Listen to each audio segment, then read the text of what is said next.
அன்பார்ந்த ஆற்காடு லூத்தரன் திருச்சபையினுடைய இறை மக்களே, விசுவாச வீட்டாரே, உடன்பிறப்புகளே, உங்கள் அனைவரையும் இந்த நண்பகல் வேளையிலே மூவர் கடவுளின் திருப்பெயராலே வாழ்த்துகின்றேன். நம்முடைய ஆற்காடு லூத்தரன் திருச்சபை தனித்தன்மை வாய்ந்த ஒரு திருச்சபை. சாதி மறுப்பு என்கின்ற கொள்கையை தத்துவமாக ஏற்று செயல்படுகின்ற ஒரு திருச்சபை. இந்த திருச்சபையினுடைய கடந்த கால வரலாற்றை நாம் திரும்பி பார்க்கிற போது முக்கியமான நிலைகளிலே நம்முடைய திருச்சபையின் திருப்பணிகளை பகுத்து பார்த்து செயல்முறைப்படுத்துவது உண்டு. அதிலே முதலாவது திருச்சபை கட்டுமானம். திருச்சபையினுடைய ஆன்மீக பணிகள், ஆன்மீக எழுப்புதல் பணிகள், construction the building, construction the people of God. ஆலயங்களை கட்டுவது இறை மக்களை கூட்டி சேர்ப்பது. ஆலயங்களை கட்டுவதாயிருந்தாலும் இறை மக்களை கூட்டுவதாயிருந்தாலும் ரெண்டும் ஒன்றோடு ஒன்று தொடர்புடைய பணி என்பதை நாம் முதலாவது விளங்கிக் கொள்ள வேண்டும். ஆலயங்களை கட்ட வேண்டுமானால் இறை மக்களை சந்திக்க வேண்டும். இறை மக்களை பிரித்தாளுகை செய்து கொண்டே ஆலயங்களை கட்ட முடியாது. இந்த குறிப்புக்குள்ளாக வருகிற போது church construction to the God's people by the God's people. கடவுளுடைய மக்கள் கூடி வருவதற்காக கடவுளுடைய திருப்பெயரின் மகிமைக்கென்று கட்டப்படுவதுதான் ஆலயம். ஆகவே இறை மக்களுக்காக இறை மக்களுடைய கூட்டமைப்பை கூட்டி சேர்ப்பதற்காக கூடுகின்ற ஒரு இடமாக ஆலயத்தை கட்டி எழுப்ப வேண்டும். To the people for the glory of God. கடவுளின் மகிமைக்கென்று இறை மக்களின் பயன்பாட்டிற்கென்று ஆலயங்களை கட்டி எழுப்ப வேண்டும். யார் கடவுளின் மக்கள்? கடவுளின் மக்களை தலைமைத்துவ அதிகாரங்களை பயன்படுத்தி அச்சுறுத்துகின்ற வேலையைத்தான் செய்கிறோமே தவிர அவரை கூட்டி சேர்ப்பதற்கான எந்த வேலையும் எந்த தலைமை பொறுப்பில் வருகிறவர்களும் செய்வதில்லை. கட்சி மனப்பான்மை வளர்ப்பது, அந்த கட்சி மனப்பான்மையை கொண்டு மக்களை பிரித்தாளுகை செய்வது, நான் இந்த அணியினுடைய தலைவர் என்று சொல்லிக்கொண்டு தலைமை பொறுப்பிலே இருக்கிறவர், தலைமை மெய்ப்பனாய் இருக்கிறவர்கள் இப்படிப்பட்ட செயல்களை செய்து வருவது இந்த சமகாலங்களில் நாம் அனுபவித்து வருகின்ற மிகப்பெரிய இடர்பாடு. பில்டிங் த காட்ஸ் பீப்புள் என்று சொல்லிக்கொண்டே ஒரு கட்சியினுடைய தலைவராக திருச்சபையுடைய தலைமை பொறுப்பில் இருக்கிறவர்கள் செயல்படுவது என்பது கடவுளுக்கும் ஏற்புடையதல்ல, திருச்சபைக்கும் ஏற்புடையதல்ல, இறை மக்களுக்கும் அது ஏற்புடையதல்ல. கடந்த காலங்களிலே பேராயருடைய குடும்பங்களை சார்ந்தவர்கள் ஒரு அணியினுடைய தேர்தல் பணிக்குழுவினராக இருந்து செயல்பட்டது நான் அறிந்த வரையிலும் இந்த 25 ஆண்டு காலம். நான் 2001 ஆயருக்கு என்னை அர்ப்பணித்து கர்மேலுக்கு வந்த காலங்களிலிருந்து 5ஆம் பேராயர், 6ஆம் பேராயர், 7ஆம் பேராயர், 8ஆம் பேராயர், இப்பொழுது 9ஆம் பேராயர், இந்த 5 பேராயர் காலத்தினுடைய தேர்தல்களிலே கூர்ந்து கவனித்ததிலே பேராயருடைய குடும்பத்தை சார்ந்தவர்கள் தேர்தல் பணிக்குழுவினுடைய தலைவராக, பொறுப்பாளர்களாக ஒரு அணியினுடைய சார்பில் நின்று இதுவரை செயல்பட்டது கிடையாது. ஆனால் இன்றைக்கு அப்படி ஒரு செயல் நடைபெறுகிறது என்பது மிகவும் வருத்தம் அளிக்கிறது. இது இறை மக்களை அச்சத்திற்கு உள்ளாக்குகிறது. இப்படிப்பட்ட செயல்பாடுகள் எப்படி முழு திருச்சபைக்குமான கூட்டி சேர்க்கின்ற ஆளுமையாக இருக்க முடியும் என்கின்ற ஒரு மிகப்பெரிய கேள்வியை எழுப்புகிறது. பில்டிங் த காட்ஸ் பீப்புள் என்பது நம்முடைய மேனிஃபெஸ்டோவாக இருந்தால் போதுமா? 3 அணி உருவாவதற்கு காரணம் யார்? இந்த 3 அணியும் உருவாகாமல் எல்லா மக்களையும் ஒருங்கிணைத்து பல்வேறு கருத்து முரண்பாடுகள் இருந்தாலும் அதை ஒருங்கிணைத்து எப்படி ஒரு நிர்வாகத்தை அமைப்பது என்கின்ற முயற்சியை மேற்கொள்ளாமல்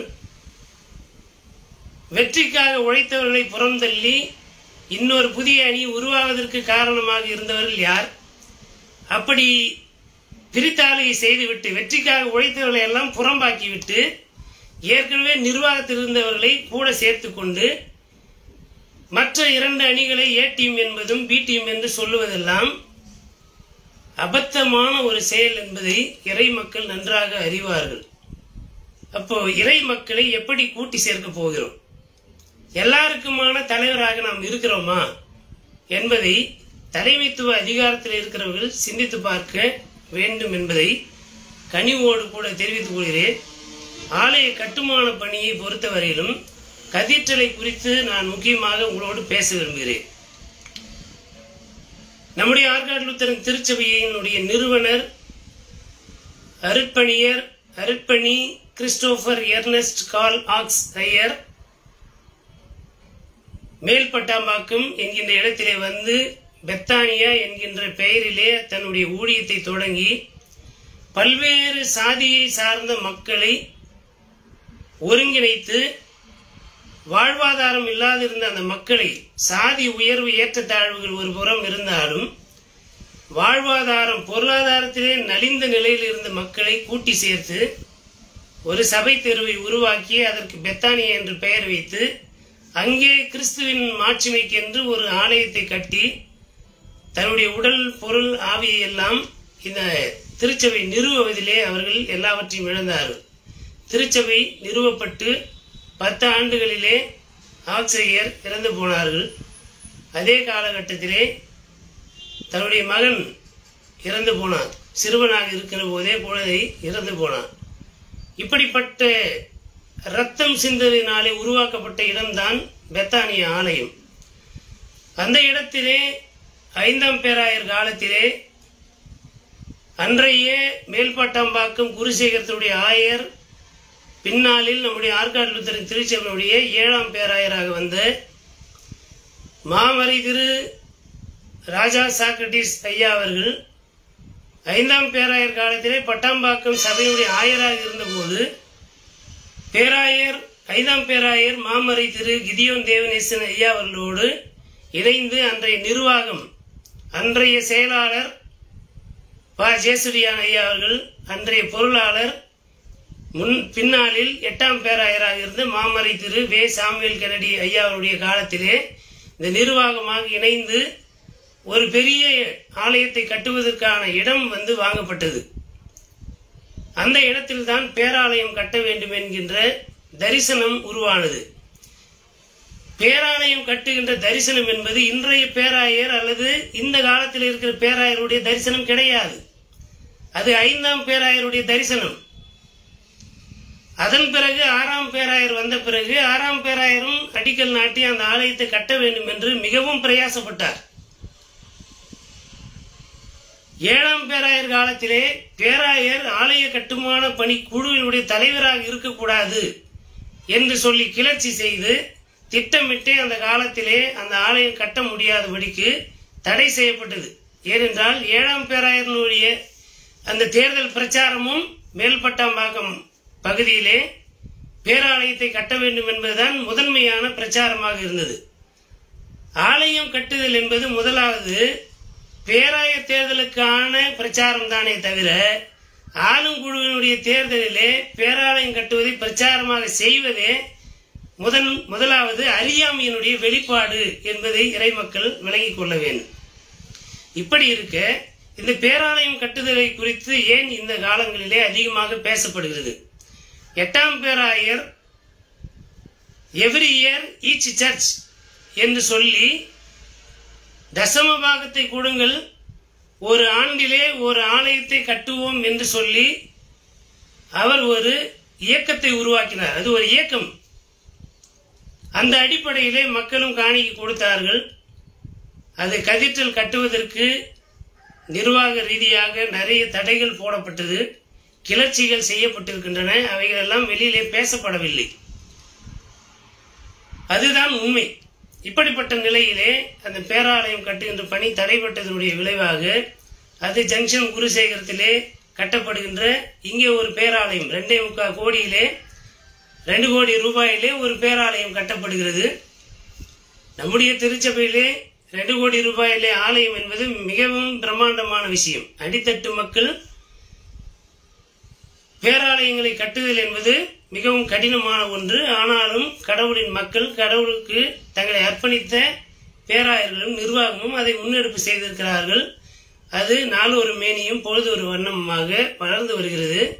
இந்த தசமபாக காணிக்கையிலிருந்து ஒரு பகுதி அதற்கு கட்டுமான பணி செலவிற்காக கொடுக்கப்பட்டிருக்கிறது. அது 9ஆம் பேராயர் வந்த பிறகு அதனுடைய ஒரு பகுதியை அவர்கள் காணிக்கையாக அதை முன்னிருந்த 8ஆம் பேராயர் அப்ரூவ் பண்ணி வைத்திருந்தார். அதை 9ஆம் பேராயர் கொண்டு வந்து கொடுத்திருக்கிறார். அதை கொண்டு ஒரு 3 மாதத்திலே ஆலயத்தினுடைய கிரேட் பீம், அதற்கு மேலே பேஸ்மெண்ட் போடுவதற்கான ஆயத்த பணிகள் எல்லாம் செய்யப்பட்டிருக்கிறது. அதற்கு நான் அந்த 3 மாதங்கள் ஆயராக இருந்து பணியாற்றி இருக்கிறேன்.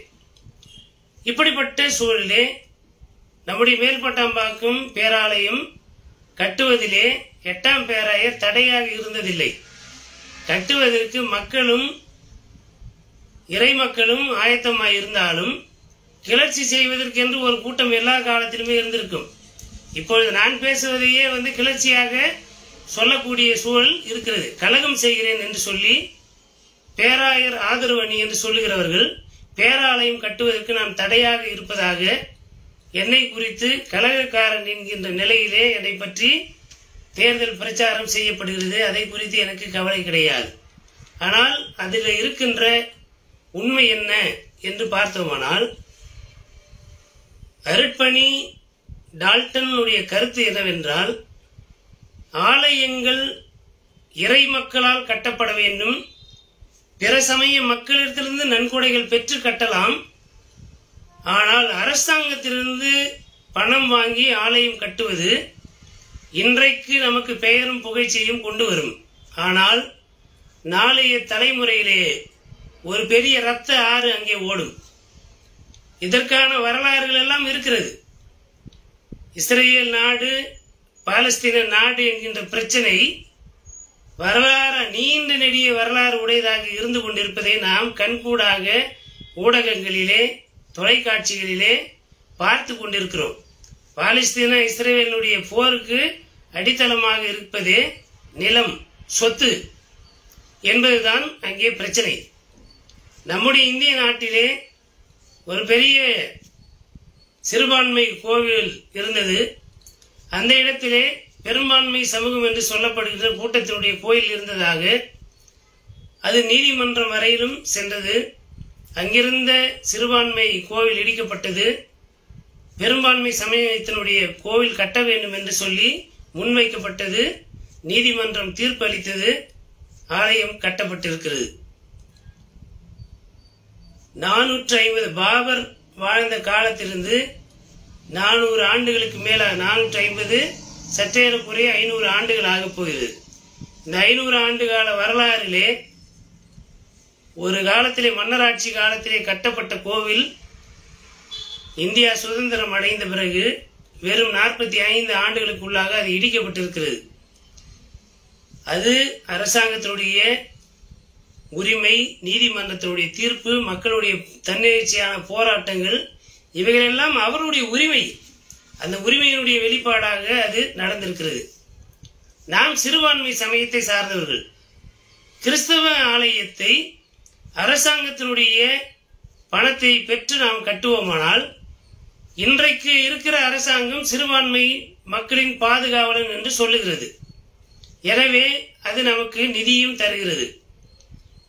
சிறுபான்மை துறையின் மூலமாக அளிக்கப்படுகின்ற நிதி எதற்கு செலவு செய்யப்பட வேண்டும் என்றால், ஆலயம் 100 ஆண்டு கடந்த பழைய ஆலயங்களை புனரமைப்பு செய்வதற்கு பயன்படுத்தலாம். கோவில் பிள்ளை, இவாஞ்சலிஸ்டா இருக்கிறவங்க, பைபிள் அம்மாவா இருக்கிறவங்க, இப்படிப்பட்டவர்களுடைய வாழ்வாதாரத்தை வளப்படுத்துவதற்காக under the human resources development, மனித வளத்தை மேம்படுத்துதல் என்கின்ற அடிப்படையிலே சிறுபான்மை துறையின் மூலமாக நாம் பணம் பெற்று புனரமைப்பு பணிகளை செய்வது, மக்களுடைய வாழ்வாதாரங்களை வளப்படுத்துவதற்கு நாம் அந்த பணத்தை பயன்படுத்திக் கொள்ளலாம். அரசிடமிருந்து பணம் வாங்கவே கூடாது என்பது கிடையாது. அப்படிப்பட்ட முரண்பாடான கருத்தை நான் எந்த இடத்திலும் பதிவு செய்ததும் கிடையாது.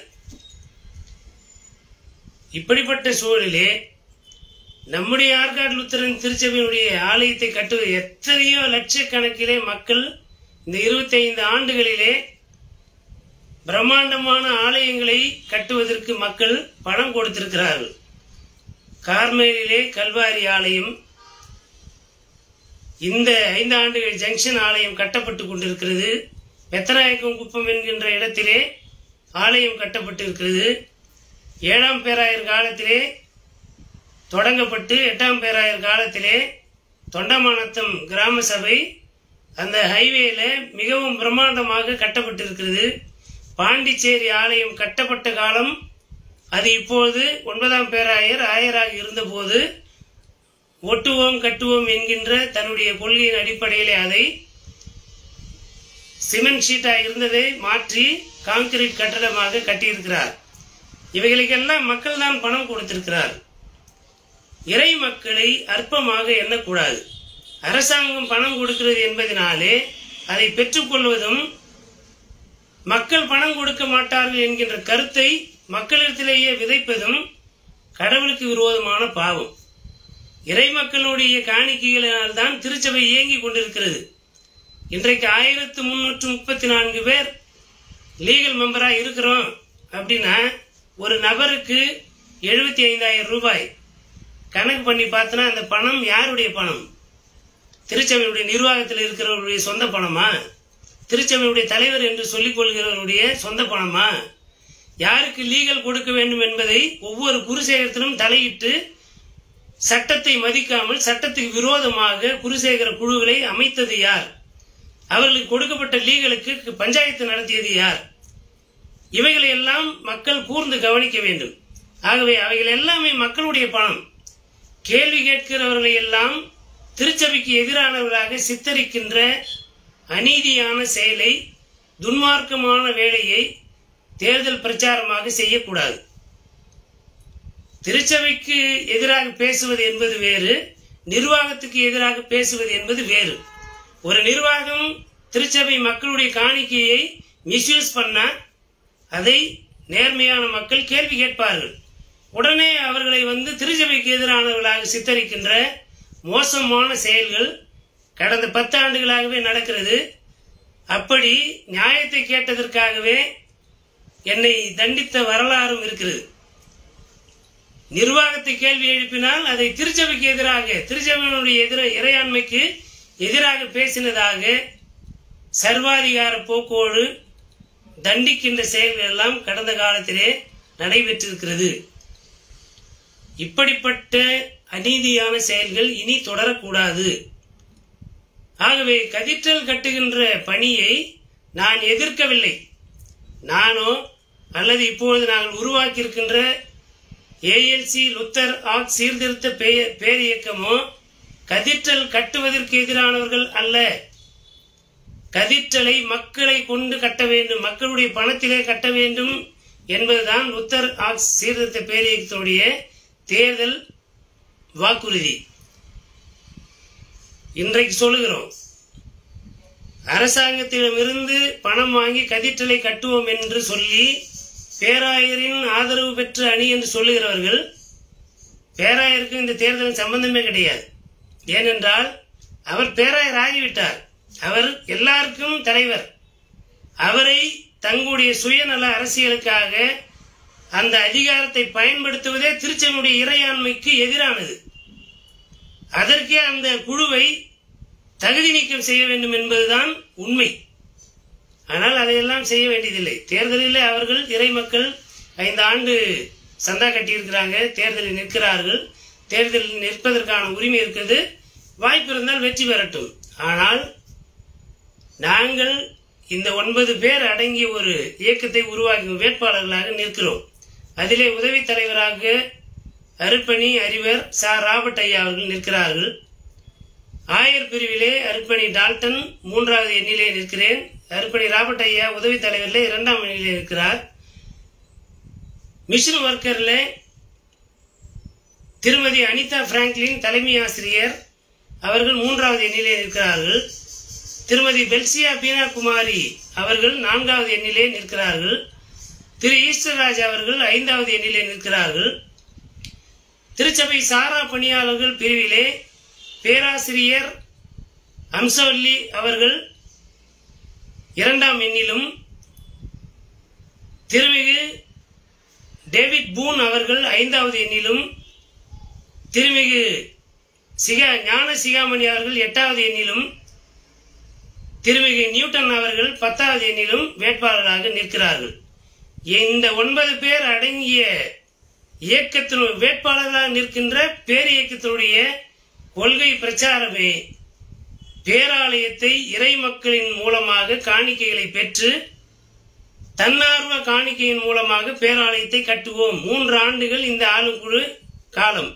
இந்த 3 ஆண்டுகளுக்குள்ளே இந்த ஏஎல்சி லுத்தர் சீர்திருத்த பேரியக்கத்தினுடைய நிர்வாகம் அதனுடைய ஆதரவோடு முழுமையாக அமையுமானால் இதை அரசினுடைய நிதி உதவி பெறாமலே திருச்சபையுடைய இறையாண்மைக்கு எந்த பங்கமும் வராதபடிக்கு, பேராயர் ஆளுகைக்கு அச்சுறுத்தல் வராதபடிக்கு இந்த பேராலயம் கட்டப்படும் என்பதை வாக்குறுதியாக உங்களிடத்திலே தெரிவித்துக் கொள்கிறோம்.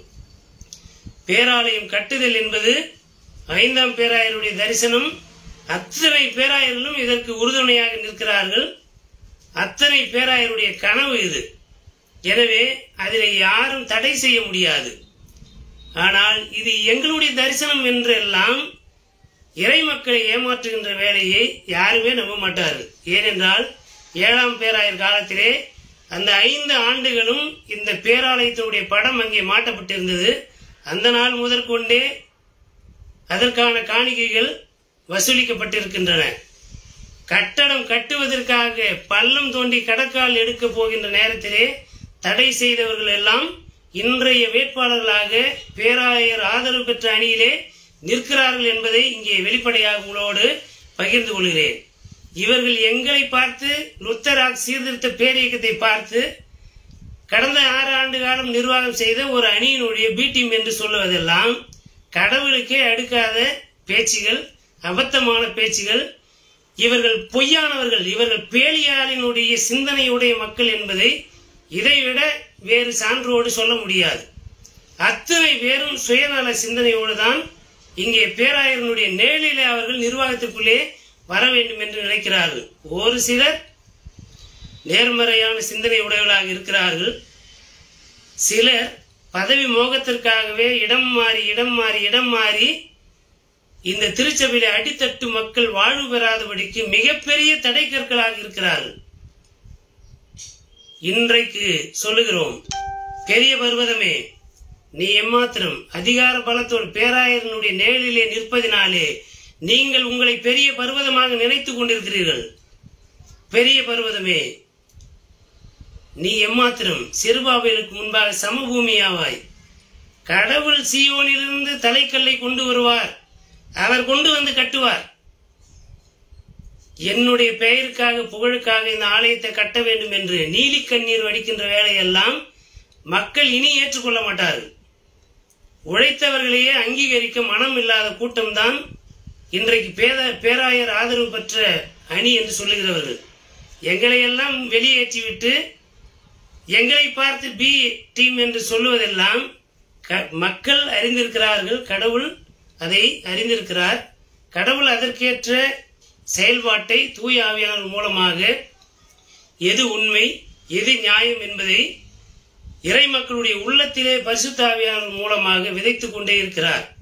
இன்றைக்கு இது மிகப்பெரிய தேர்தல் பிரச்சாரமாக இருக்கிறது. பேராயர் தேர்தலிலே வைக்கப்பட்ட பிரச்சாரத்தை மீண்டுமாக ஆளுங்குழுவிலே வைக்க வேண்டிய அவசியம் என்ன? அது அவசியம் இல்லாதது. நிர்வாகம் செய்ய வாய்ப்பு கொடுக்கவில்லை என்று சொல்லுகிறார்கள். ஒரு நிர்வாகத்தோடு ஒரு தலைவர் இசைந்து போக வேண்டும். ஒரு தலைவரோடு நிர்வாகம் இசைந்து போக வேண்டும். நீங்கள் அதற்காக என்ன பிரயாசப்பட்டீர்கள்? ஆளும் குழுவை எதிரியாக பார்ப்பது லுத்தரன் குரல் என்கின்ற ஒரு மோசமான திருச்சபையை இழிவுபடுத்துகின்ற இறை மக்களை குறித்து வல்கராக எழுதுகின்ற ஒரு பினாமியை வைத்துக் கொண்டு சபையுடைய அடிப்படை உறுப்பினரே இல்லாத ஒரு நபரை வைப்பூர் குருசேகரத்திலே கொண்டு வந்து வைத்து அவருக்கு லீகல் மெம்பர் வாங்கி கொடுப்பதற்கு முயற்சித்த தலைமையின் கீழாக எப்படி ஒரு நீதி உள்ள நிர்வாகம் ஒரே பெரும்பான்மை கட்சியோடு அமைந்தால் நடைபெறும் என்பதை இறை மக்கள் சிந்தித்து பார்க்க வேண்டும். இந்த லுத்தரன் குரல் என்கின்ற குரல் என்பது ஏதோ லுத்தருடைய குரல் என்றெல்லாம் நினைத்துக் கொள்ளக்கூடாது. சொல்ல போனால் இப்ப தினமலர் தினமலம் என்று சொல்லுவோம் இல்லையா, அப்படி லுத்தரன் குரல் எல்லாம் இன்றைக்கு அது கிடையாது. அது ஒரு லுத்தரனுடைய மலம் என்று தான் சொல்ல வேண்டும். ஏனென்றால் லுத்தரனுடைய கோட்பாடுகள் எதிரான செயல்களைத்தான் இவர்கள் செய்து கொண்டிருக்கிறார்கள்.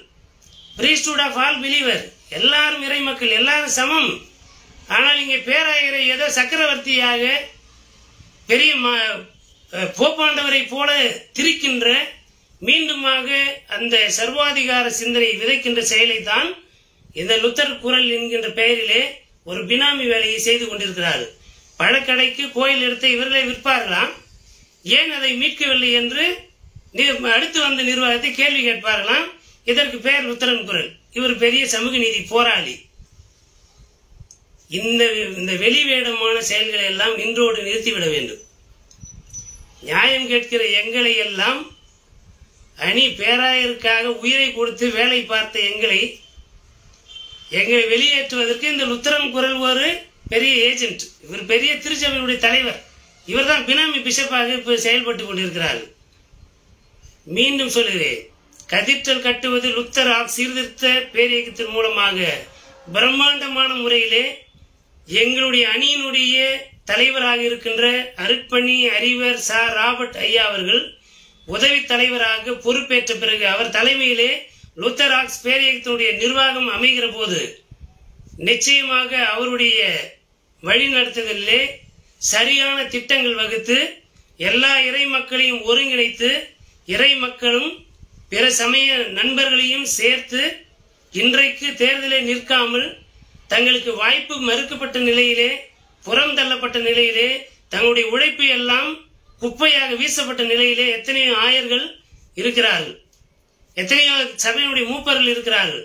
வலுவற்ற நிலையிலே இன்றைக்கு பேராயராக இருக்கிறவர் எதிர்கட்சியாக ஆதரிப்பதற்கே ஆள் இல்லாத நிலையிலே தனிமையாக இருந்த காலங்களிலே நாங்கள் எல்லாம் கூட நின்றோம். எத்தனையோ ஆசிரியர்கள், தலைமை ஆசிரியர்கள் இதற்காகவே பழி வாங்கப்பட்டிருக்கிறார்கள் நிர்வாகத்தின் மூலமாக. அப்படிப்பட்டவர்கள் எல்லாம் இன்றைக்கு வெளியேற்றப்பட்டிருக்கிறார்கள். அப்படிப்பட்டவர்கள் எல்லாம் மனம் விரும்பி கொண்டிருக்கிறார்கள். ஆங்கில புலமை படைத்தவர்கள் எல்லாம் லெட்டர் எழுதுவதற்கு பயன்படுத்திவிட்டு இன்றைக்கு அவர்கள் எல்லாம் வெளியேற்றப்பட்டிருக்கிறார்கள். இப்படிப்பட்ட சூழலிலே உறுதியாக சொல்லுகிறோம், கடவுளின் நாமத்தின் மகிமைக்கென்றும் இது ஏதோ தற்பெருமைக்காக அல்லது மேட்டிமையாக செருக்கு உள்ளத்தோடு பேசவில்லை.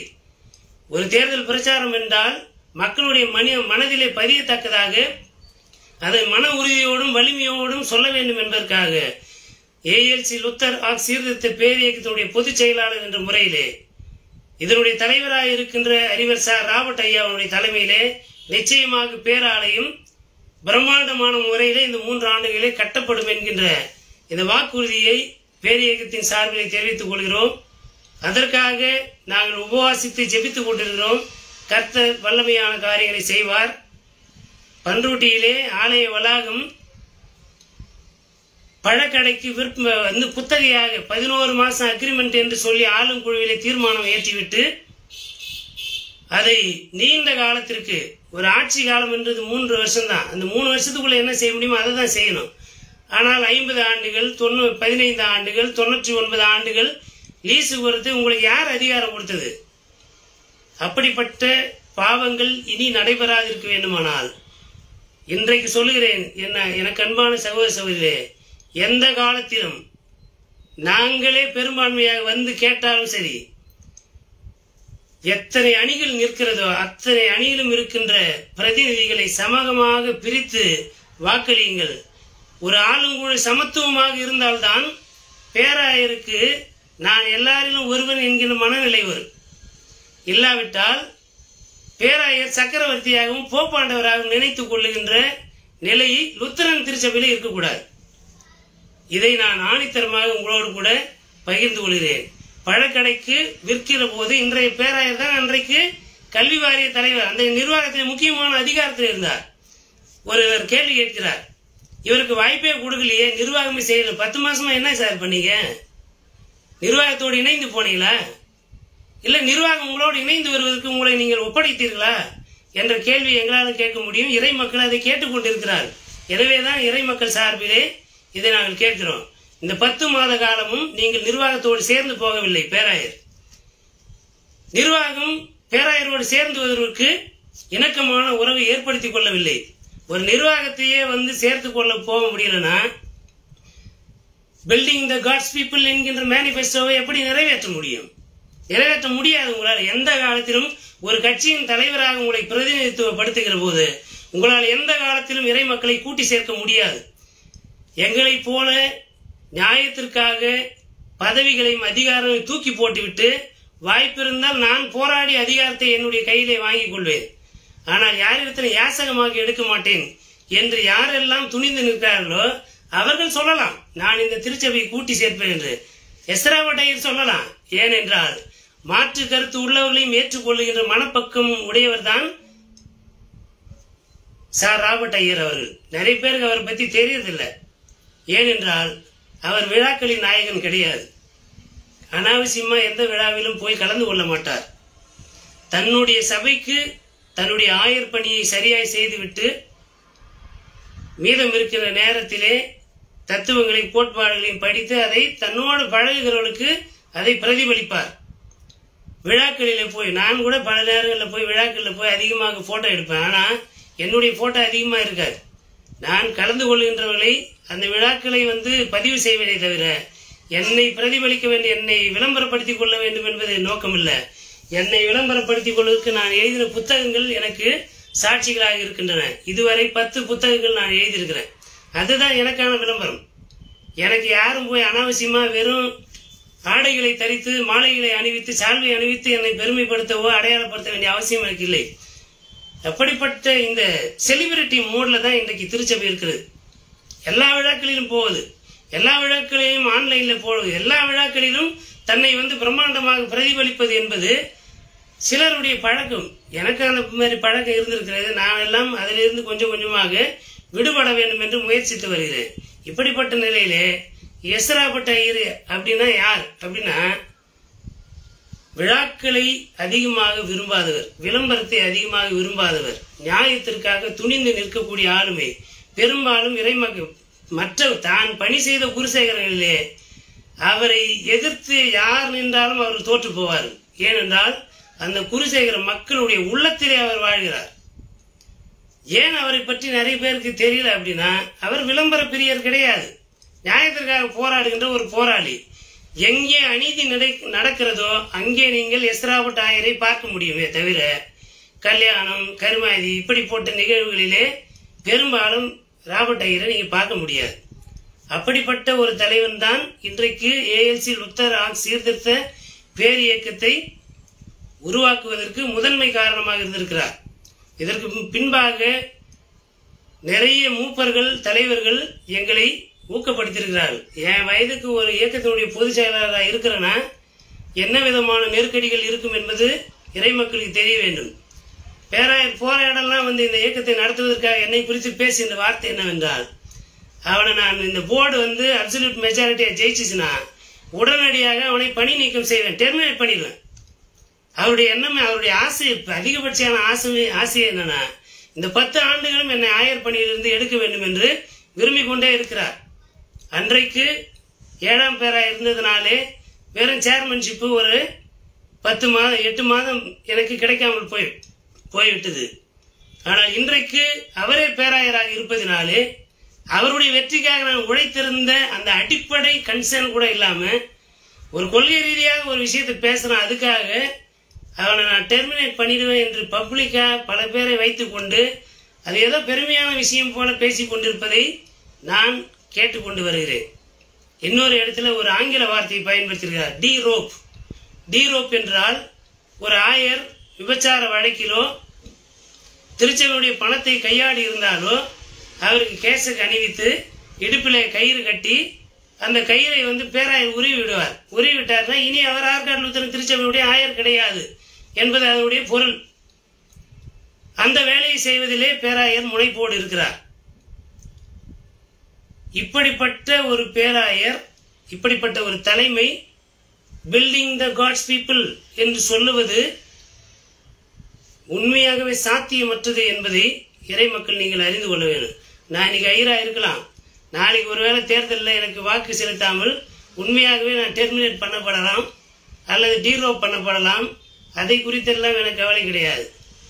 என்னுடைய அங்கி, என்னுடைய கயிறு, என்னுடைய கேடல், என்னுடைய ஸ்டோல் எல்லாமே கூட நீங்கள் எடுத்துக்கலாம். எனக்குள்ளே இருக்கின்ற கடவுளுடைய அபிஷேகத்தையும், எனக்குள்ளே இருக்கிற கடவுளுடைய ஆவியானுடைய வழிநடத்துதலையும், எனக்குள்ளே இருக்கிற கடவுளுடைய வார்த்தையும் இந்த பேராயர் இல்ல, எந்த பேராயர் வந்தாலும் என்னை விட்டு எடுக்க முடியாது என்பதை ஆணித்தரமாக நான் சொல்லுகிறேன். என்னுடைய ஊழியத்தை யாராலும் என்னிடத்திலிருந்து பறித்து கொள்ள முடியாது. ஏனென்றால் பேராயர்கள் திருச்சபையுடைய நிர்வாகி என்ற முறையிலே தலையில கை வைக்கிறார்கள். ஆனால் உண்மையாகவே நம்மை அழைத்தவர், நம்மை அபிஷேகம் செய்பவர் கடவுள். நீங்க தற்காலிகமான திருச்சபையுடைய தலைவரை தவிர நிரந்தரமான தலைவர் இயேசு கிறிஸ்து தான். நீங்க எதை வேணாலும் செய்யுங்க. உங்களுடைய அணி வெற்றி பெற்றால் என்னை ஆயராக இருந்து எடுத்துட்டு நினைக்கிறேன், எடுங்க.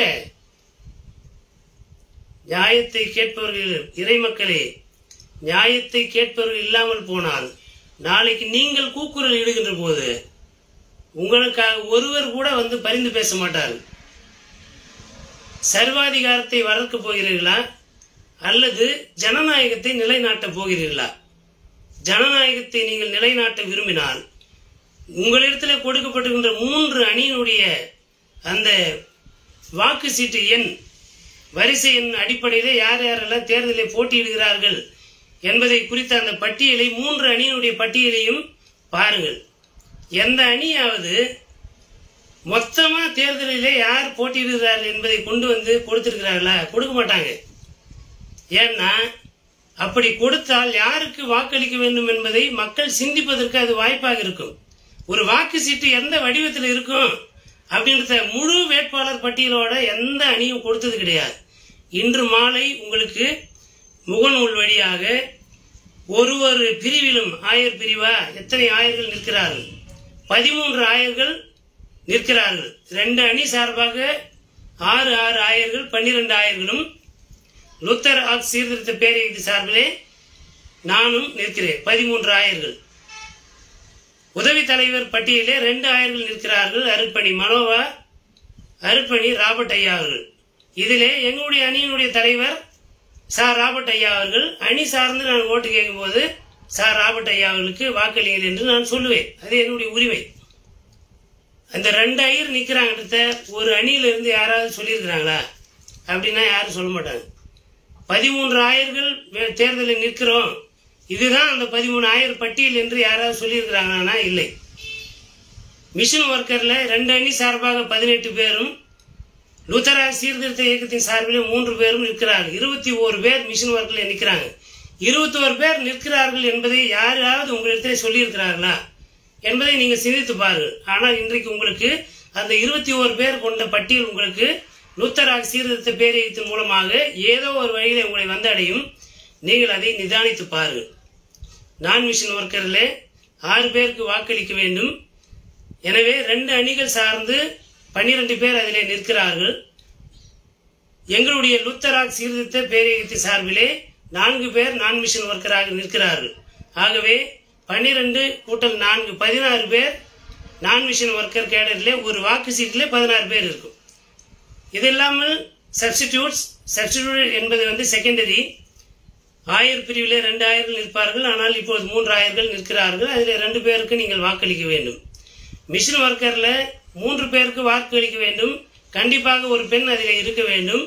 ஆகவே 2 அணி சார்ந்து 6 பேரை நிறுத்தி இருக்க வேண்டும். அதில் ஒரு அணியிலே பெண் வேட்பாளர் நிறுத்தப்படவில்லை. எனவே 5 பேர் நிற்கிறார்கள். நீங்கள் 3 பேருக்கு வாக்களிக்க வேண்டும். நான் மிஷன் ஒர்க்கர்ல 2 பேர் சப்ஸ்டிடியூட்.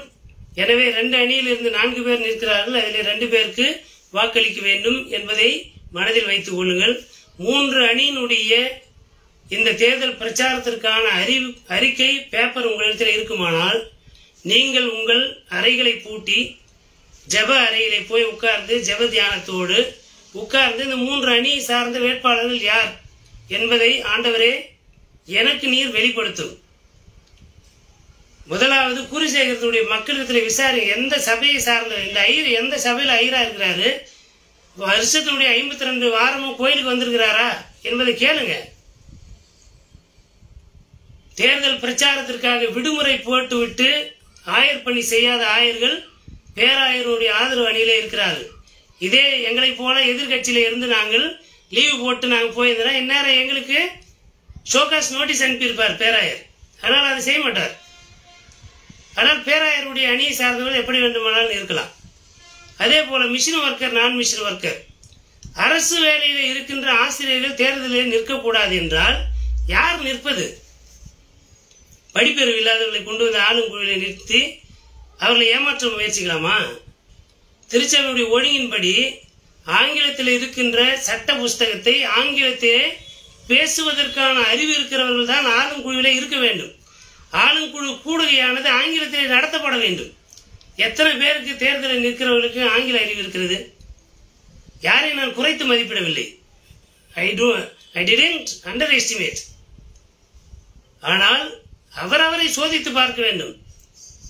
ஆங்கில அறிவு அடிப்படையாக இருக்க வேண்டும். ஏனென்றால் சட்ட புஸ்தகத்தில் ஒரு வார்த்தை இருக்கும், நீங்கள் எப்படி வேண்டுமானாலும் விளக்கம் சொல்லலாம், ஆனால் வழக்கு மன்றத்திலே ஆங்கில சட்ட புஸ்தகம் தான் அங்கீகரிக்கப்பட்ட ஆவணம் என்று சொல்லப்பட்டிருக்கும். எத்தனை பேருக்கு தேர்தலில் நிற்கிறவர்களுக்கு நம்முடைய சட்ட புஸ்தகத்தினுடைய ஆங்கிலத்தினுடைய செய்தி எத்தனை பேருக்கு தெரியும்? நிறைய பேருக்கு தெரியாது. சட்ட புஸ்தகத்தை பார்க்காதவங்க இன்னைக்கு ஆளும் குழுவிலே நிற்கக்கூடிய சூழல்களும் இருக்கிறது. ஆனால் பெருமையோடு சொல்லிக் கொள்கிறோம், ஆற்காடு லுத்தரன் திருச்சபையினுடைய வரலாற்றிலே முதலாக ஏஎல்சி லுத்தர் சீர்திருத்த பேரியக்கத்தின் மூலமாக இந்த ஆற்காடு லுத்தரன் திருச்சபையுடைய அரசியல் சாசன புஸ்தகம் சற்றேறக்கூடிய 70% தமிழிலே நாங்கள் பிரிண்டட் டாக்குமெண்டாக மக்களுக்கு கொடுத்திருக்கிறோம். இதை பேராயர் ஆதரவு பெற்ற அணியினர் செய்திருக்கிறார்களா என்பதை கேட்டு பாருங்கள். செய்திருக்க மாட்டாங்க. இப்படிப்பட்ட சூழலிலே ஏதோ லுத்தராக்ஸ் இயக்கம்னா இன்னொரு இயக்கத்தினுடைய பி டீம் என்று சொல்லுகின்ற மோசமான விமர்சனங்களை எல்லாம் நம்ப வேண்டியதில்லை. எங்களை நீங்கள் 100% ஏற்றுக்கொள்ள வேண்டும் என்று நான் ஒருபோதும் நிர்பந்திக்க மாட்டேன். நீங்கள் இறை மக்களாக மற்ற மக்கள் போட்ட காணிக்கையிலிருந்து நீங்கள் பொதுக்குழு உறுப்பினர்களாக இருக்கிறீர்கள். 75 நீங்களே போய் கணக்கு போட்டு பாருங்க. எத்தனை பேர் என் வீட்டில் நான் சந்தா கட்டியிருக்கிறேன். ஒரு லீகலுடைய மதிப்பு 75,000. என்னுடைய லீகல் எப்படி எனக்கு கிடைத்திருக்கிறது என்று நாம் கணக்கிட்டு பார்த்தோமானால் நிச்சயமாக அது என்னுடைய காணிக்கை மாத்திரம் கிடையாது என்பது நமக்கு நிச்சயமா தெரியும். அப்ப நான் என்ன செய்யறது அப்படின்னா, ஆண்டவர்கிட்ட போய் உட்காருங்க, பரிசுத்த ஆவியானவருடைய வழிநடத்துதலை கேளுங்கள். ஆண்டவரே, யாருக்கு நான் வாக்களிக்க வேண்டும், யார் உண்மையானவர்கள் என்பதை நான் எப்படி தெரிந்து கொள்வது? யாரை விமர்சனம் செய்வதற்காக இந்த வார்த்தையை சொல்லவில்லை. ஆராய்ந்து பார்த்து தகுதியான மக்களை தன்னலம் இல்லாமல் திருச்சபைக்காக ஏற்கனவே உழைத்திருக்கிறார்களா, இப்பொழுது உழைக்கிறார்களா, இனி வரும் காலத்திலே உழைப்பார்களா என்பதை எல்லாம் கணக்கிட்டு பார்த்து அவர்களை ஆளும் குழு உறுப்பினர்களாக தேர்ந்தெடுங்கள். இங்கே விருதாச்சலம் பகுதியில் இருக்கிற ஒரு சபை மூப்பர், முன்னாள் ஆளும் குழு உறுப்பினராக இருந்தவர், அவர் எழுதுகின்ற போது ஒரு வார்த்தை எழுதியிருந்தார். ஃப்ளோர் வாய்ஸ், மக்கள் மத்தியிலே இருந்து நியாயத்தை பேசாத ஒரு நபர் ஆளும் குழுவிலே மக்களுக்காக பேசுவார் என்று நினைப்பதோ அல்லது அப்படி பேசவே தகுதியில்லாத ஒரு நபரை, இதுவரை வரலாற்றிலே நியாயத்திற்காக பேசாத ஒரு நபரை, பிறருடைய நியாயங்களுக்காக பொது நியாயங்களுக்காக பேசாத ஒரு நபரை ஆளும் குழுவிலே நீங்கள் தேர்ந்தெடுப்பீர்களானால் அது உங்களுக்கு பாவமாயிருக்கும் என்பதை கடவுளுடைய பணியாளர் என்ற முறையிலே ரொம்ப துணிவோடு நான் சொல்லுகிறேன். இதுவரைக்கும் பொது நியாயத்தை பேசாத நபர்கள் இந்த சபை இன்றைய இந்த 2025 குருசேகர குழு தேர்தலிலே பல குருசேகரங்களிலே கிட்டத்தட்ட கட்ட பஞ்சாயத்து நடந்திருக்கிறது. அப்படிப்பட்ட செயல்பாடுகளை தடுத்ததிலே இந்த லுத்தர் சீர்திருத்த பேரியக்கத்துடைய வேட்பாளர்களாக நிற்கின்ற அறிவர் ராபர்ட் ஐயா, திருமிகு நியூட்டன் ஐயா அவர்கள், தலைமை ஆசிரியர் ஈஸ்டர் ராஜா அவர்கள், இந்த 3 பேரும் தங்களுடைய சொந்த பணத்திலே டீசல் போட்டுக்கிட்டு ஒவ்வொரு ஊராக போய் ஆர்பிட்ரேஷன் போர்டில் அவர்கள் வாதாடி பல குருசேகரங்களிலே நியாயமான தேர்தல் நடைபெறுவதற்கு அவர்கள் காரணமாக இருந்திருக்கிறார்கள். அவர்களை எல்லாம் நான் பணியிட மாற்றம் செய்தே தீர்வேன். எந்த இடத்துல தண்ணி வராத இருக்குதோ, எது மிகவும் தொலைவிலே ஊருக்கு வெளியே இருக்கிறதோ, தீரு சீதோன் மேலே இருக்கிறது போல நாங்கள் அவர்களை டிரான்ஸ்பர் பண்ணிடுவோம் என்று துணிகரமாக பேசுவதெல்லாம் சர்வாதிகாரத்தினுடைய உச்சம் என்பதை இந்த நேரத்தில் நான் பகிரங்கமாக நான் தெரிவித்துக் கொள்கிறேன். நியாயத்துக்காக போராடுகளை கொலை செய்கின்ற மனிதர்களை நீங்கள் ஆட்சி அதிகாரத்திலே உட்கார வைக்க வேண்டாம் என்பதை மிகவும் கனிவோடும் பணிவோடும் நான் கேட்டுக்கொள்கிறேன். இவைகள் எல்லாம் ஆன்மீக பணியிலே கடந்த காலத்திலே பேராயரே நிர்வாகத்தோடு இணைந்திருக்கவில்லை. ஆனால் பில்டிங் த காட்ஸ் பீப்புள் என்பதெல்லாம் எல்லா மக்களும் இணைந்திருக்க வேண்டிய முக்கியமான இடம் ஆளுங்குழு. இந்த 3 அணிகளும் ஆளுங்குழுவிலே பங்கேற்குமானால் பில்டிங் த காட்ஸ் பீப்புள் என்பது உண்மையாகும். ஒரே அணியை சார்ந்தவர்கள் ஆளுங்குழுவிலே இடம்பெறுவார்களானால் நிச்சயமாக இந்த பேராயராலே ஒரு காலமும் இறை மக்களை கூட்டி சேர்க்க முடியாது. எல்லா குருசேகரங்களிலும் முந்தைய காலங்களை விட மோசமான பிரிவினைகள் ஏற்படும், ஏன் வன்முறைகள் கூட நடப்பதற்கு அது வாய்ப்பாக அமைந்துவிடும் என்பதை தெரிவித்துக் கொள்கிறேன். வாக்களிப்பது உங்களுடைய உரிமை. ஆனால் திருச்சபையில் இருக்கின்ற நிதர்சனமான உண்மைகளை உங்களிடத்தில் சொல்ல வேண்டியது எங்களுடைய கடமை என்பதை நான் தெரிவித்துக் கொள்கிறேன்.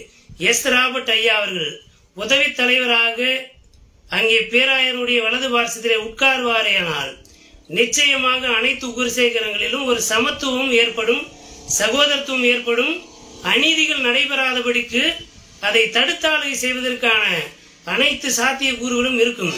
பேராயருக்கு பை தூக்குறது இல்லைங்க உதவி தலைவர் வேலை. யாரையும் நான் குறைத்து மதிப்பிடவில்லை. பேராயர் உதவி தலைவர் என்பது சப்ஸ்டிடியூட் அப்படி கிடையாது. பேராயர் போற இடம்லாம் வந்து பை தூக்கின்னு போறதுக்காக உதவி தலைவர் கிடையாது. பேராயர் தவறு செய்கின்ற இடங்களெல்லாம் அதை சுட்டி காட்டுகின்ற ஒரு அரசவை தலைவனாக இருக்க வேண்டும் என்பதுதான்.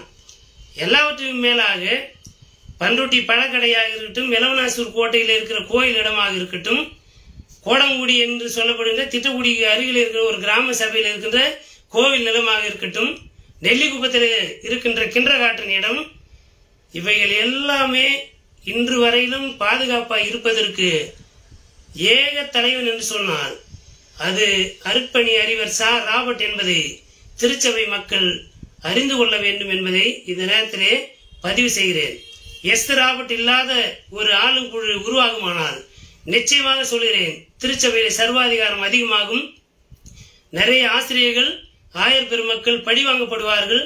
திருச்சபையில சகோதரத்துவம் என்பது இல்லாமலே போய்விடும். ஆளுங்குழு எப்படி இருக்க வேண்டும்? 3 அணியும் கவனித்து பாருங்கள். 3 அணியிலும் நியாயமானவர்களை, துணிவோடு நியாயத்திற்காக பேசுகிறவர்களை ஆளுங்குழு உறுப்பினர்களாக தேர்ந்தெடுப்பதற்கு நம்முடைய சுய அறிவு சில நேரங்களில் இடம் கூடாமல் போகலாம். நான் இவருக்கு உறவினராக இருக்கிறேன். நான் என்னுடைய உறவினரை சார்ந்து தேர்தலில் நிற்கவில்லை. எனக்கு உறவினர்களும் கிடையாது. என் மனைவியை சார்ந்து சில உறவினர்கள் இருக்கிறார்கள். அவர்கள் யாரும் என்னோடு கூட இருக்கவில்லை. என்னை தேர்தலில் நிற்கக்கூடாது என்றுதான் சொல்லுகிறார்களே தவிர, நீயும் வா நியாயத்தை பேசு, சபை நல்லா இருக்குன்னு சொல்லுகிற அளவுக்குலாம் பெருந்தன்மையான உறவினர்கள் எனக்கு இல்லை.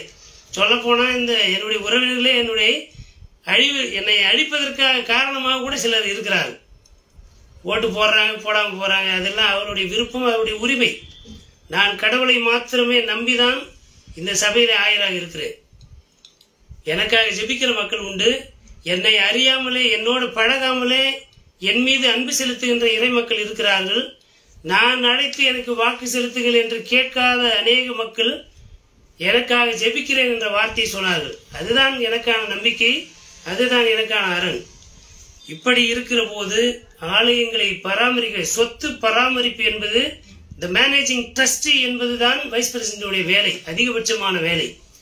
சொத்து பாதுகாப்புக்காக போராடுகின்ற எஸ்ராபட்டனை உதவி தலைவராக்காம பேராயர் நீட் நேரெல்லாம் கையெழுத்து போடணும்னு நினைக்கிறவர்களை எல்லாம் கொண்டு வருவீர்களானால் அது திருச்சபை சொத்து விற்கப்படுவதற்கு அது வாய்ப்பாக அமைந்துவிடும். ஏனென்று சொன்னால் அடுத்த கட்டத்திலே அடுத்த குறிப்புகளாக போய் பார்த்தோன்னா கல்வி. Bishop Peter teacher training institute என்று கடலூரிலே ஒரு மிகப்பெரிய ஆசிரியர் பயிற்சி நிறுவனம் இருக்கிறது. அது திருச்சபையுடைய இடம். 40 ஆண்டுகளுக்கு மேலாக அது இயங்கி வருகிறது.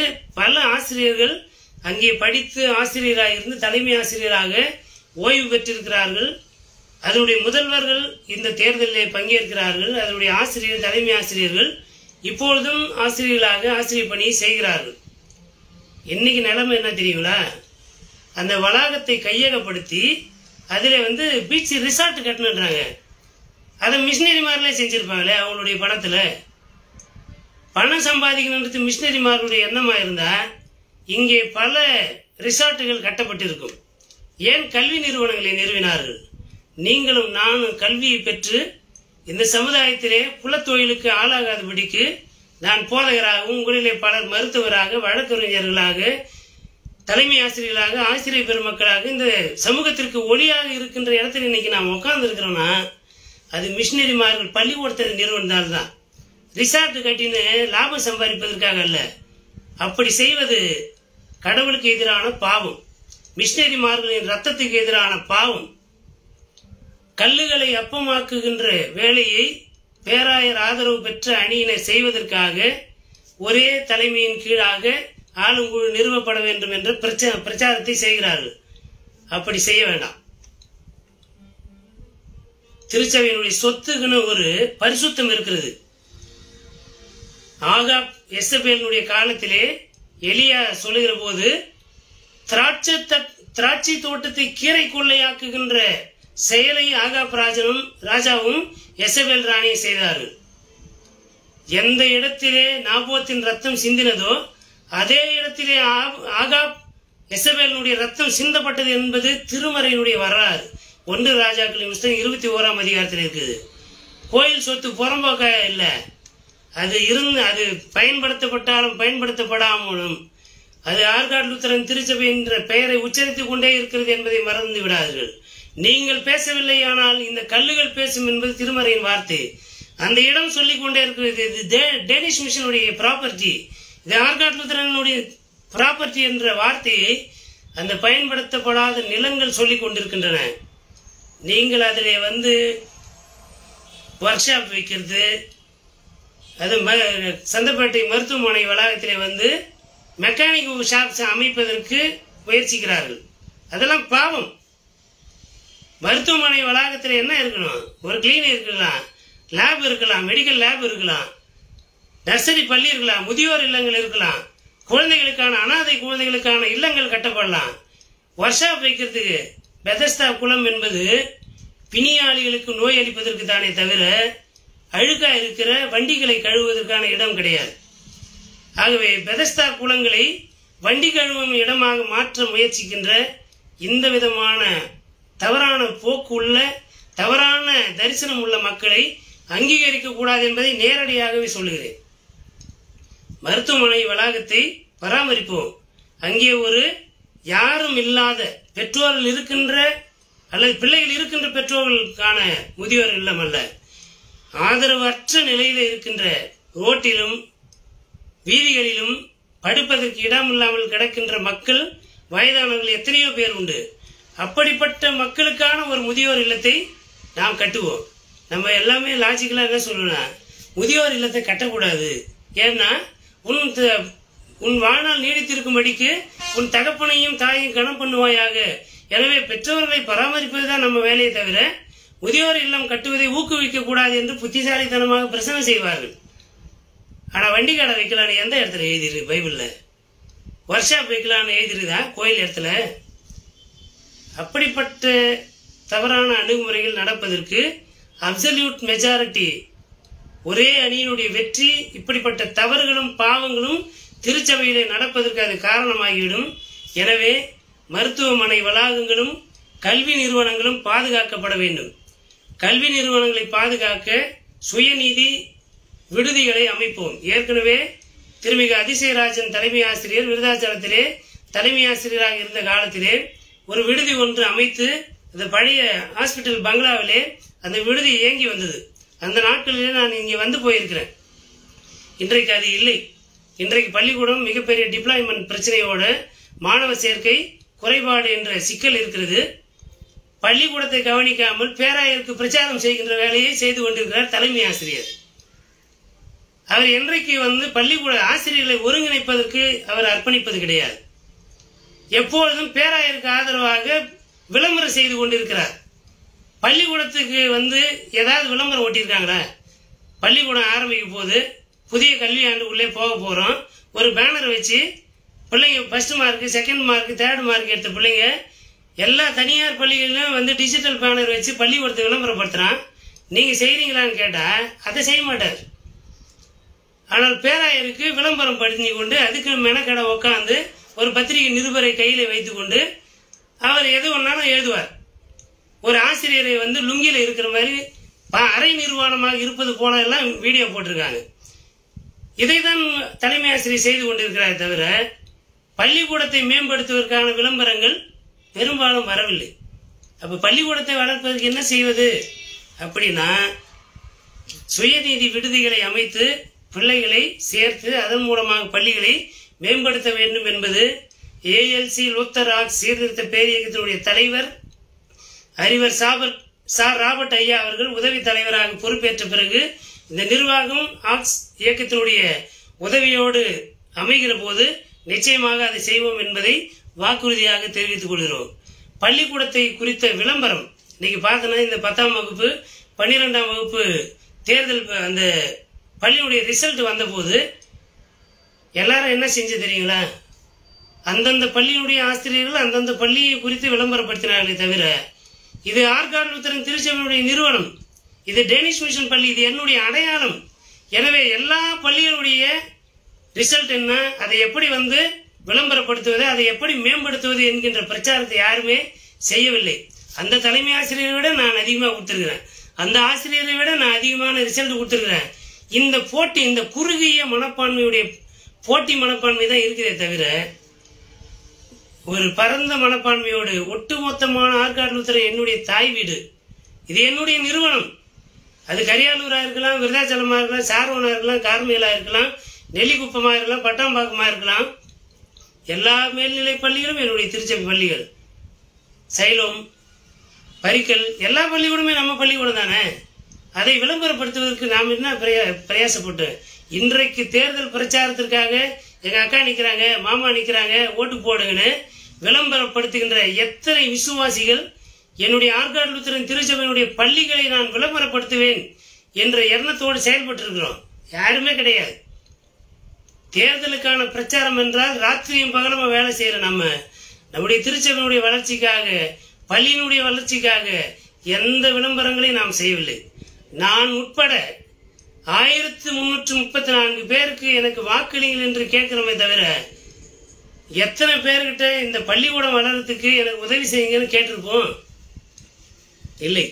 அப்படி கேட்டிருந்தால் உண்மையாகவே விசுவாச கூட்டத்தார் நிச்சயமாகவே நமக்கு தாராளமாக காணிக்கை கொடுத்து எப்படியெல்லாம் இந்த பள்ளியையும் நிறுவனங்களையும் வளர்க்க முடியும் என்பதற்கு எல்லாரும் ஊர் கூடி இருந்தால் தான் தேர் இழுக்க முடியும்.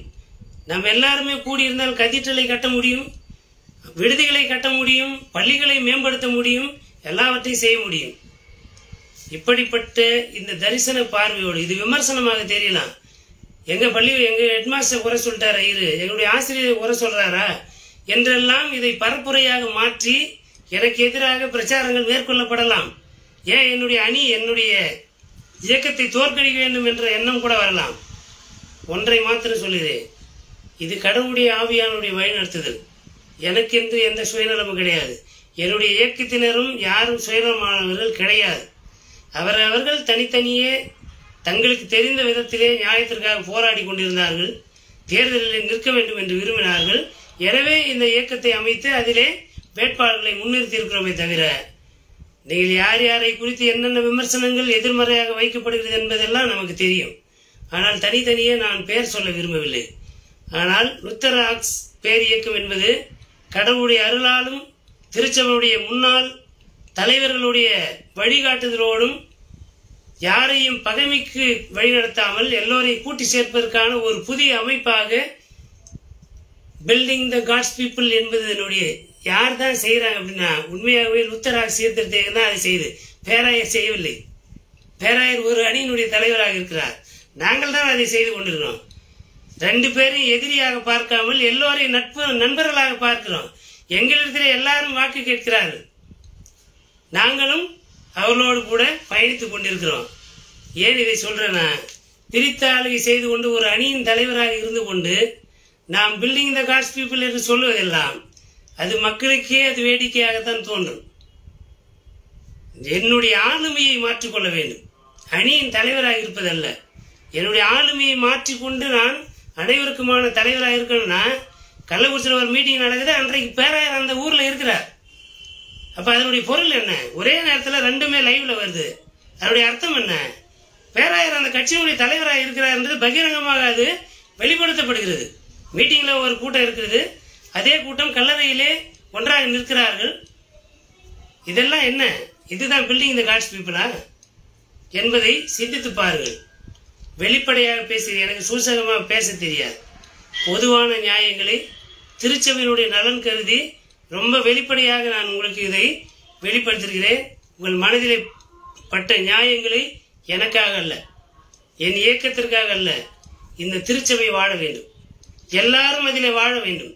யாரும் பழிவாங்கப்படக்கூடாது.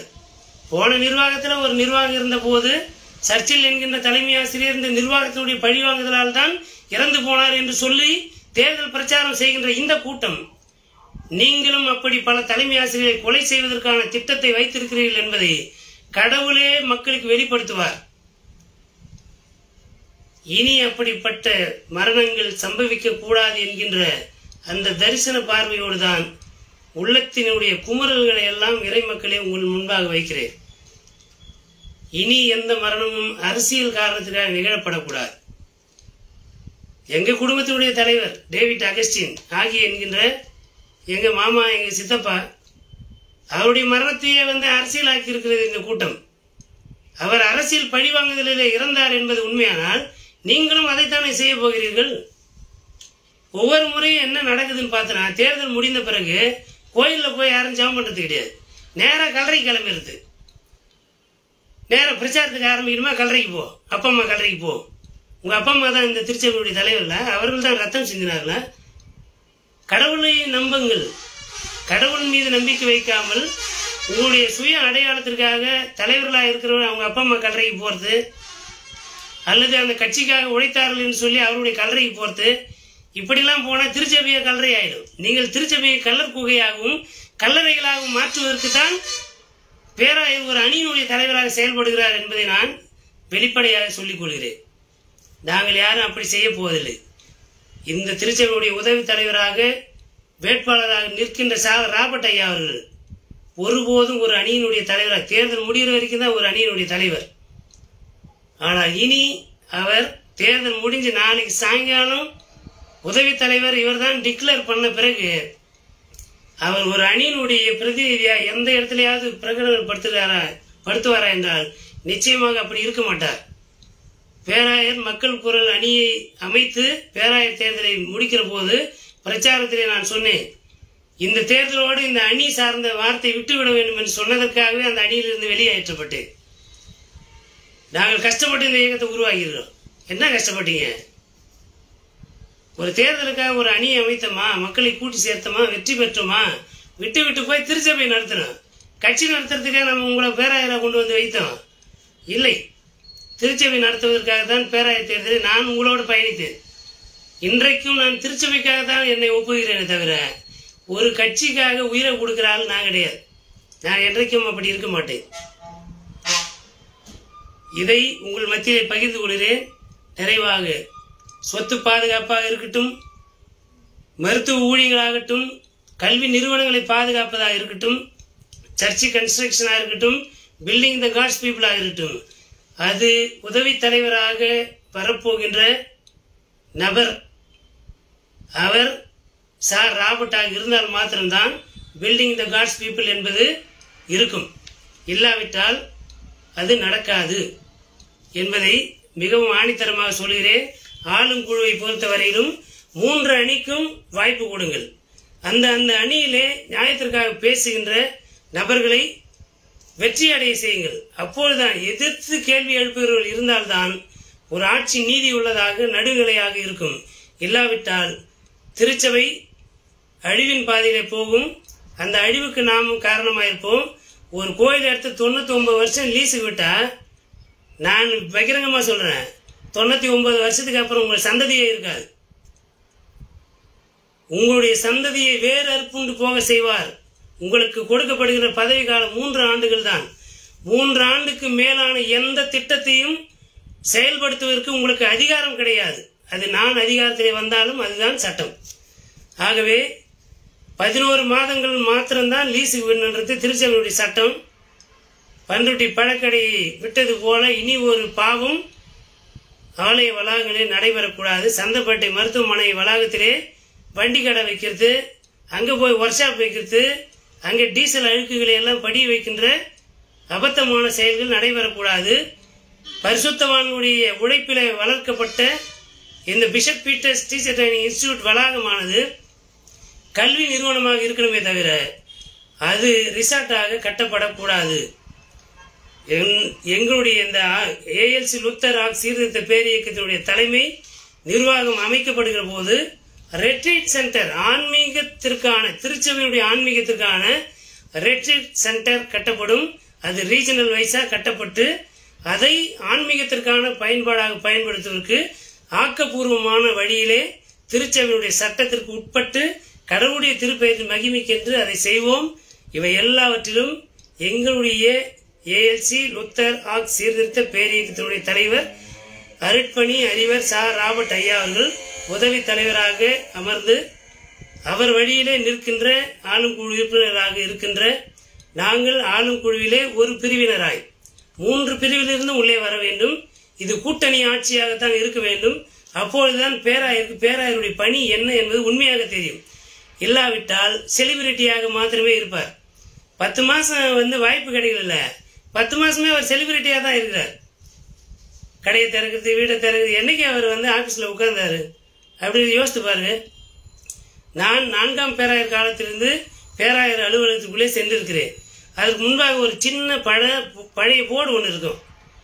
திங்கள் முதல் வெள்ளி வரை காலையிலே 9 மணி முதல் மாலை 5 மணி வரையிலும் பேராயர் அலுவலகம் இயங்கும்.